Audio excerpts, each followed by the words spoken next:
Sa Baguio City pa rin, nagsimula na sa kanyang high-altitude training si pambansang kamao Manny Pacquiao bilang paghahanda sa kanyang laban kay Timothy Bradley sa Hunyo. Tulad ng dati, dinumog siya ng kanyang mga tagahanga.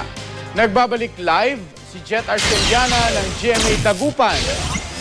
Jet. Mark, naging abala man ang pambansang kamao sa kanyang ensayo dito sa Baguio City, nagkaroon pa rin siya ng oras para makausap ang ilang fans at maibahagi ang ilang Bible verses.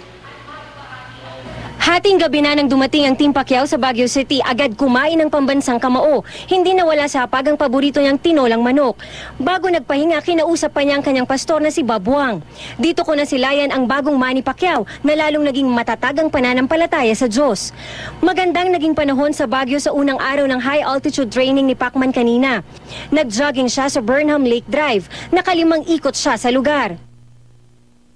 Nagawa pa ni Manny na makipagbiruan sa mga dayuhang nakipagsiksikan para makuhanan siya ng video. Because I'm Bisaya. Tagalog, yes. Hindi speak English, I don't understand English.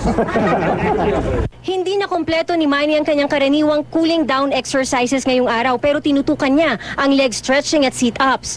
Medyo nanibago raw si Pacman sa malamig na panahon pero excited naman daw siya sa ensayo. Excited palagi, excited palagi. At excited ako sa buhay ko. Excited ako na i-share sa kanila yung mabuting balita. Matapos magsanay, nakisalamuha si Manny sa mga naghintay at nakipagsiksikang tagahanga. Hindi na natin ulit gagawin because pinagsisihan na natin eh. Pag ginawa pa natin ulit yon, ay hindi tayo nagsisisi sa kasalanan natin. Believe and trust God and accept Him as your Lord and Savior, you are saved. Keep the words of God in your lips. Magbasa tayo palagi ng Bible, no? Magbasa tayo palagi ng Bible. So, and you meditate it day and night so that you may be careful to do everything written in it then. Bukod sa boxing at politika, abala rin daw ngayon si Pacquiao sa paghahayag ng salita ng Diyos. Responsibility is to spread the words of God. Kailangan malaman nila yung katotohanan, malaman nila yung manual to life.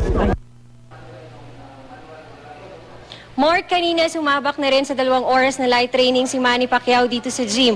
Ikinatuwa naman ni Coach Freddie Roach ang ipinakitang lakas at bilis ng kanyang mga suntok. Yan ang latest. Balik muna sa iyo, Mark.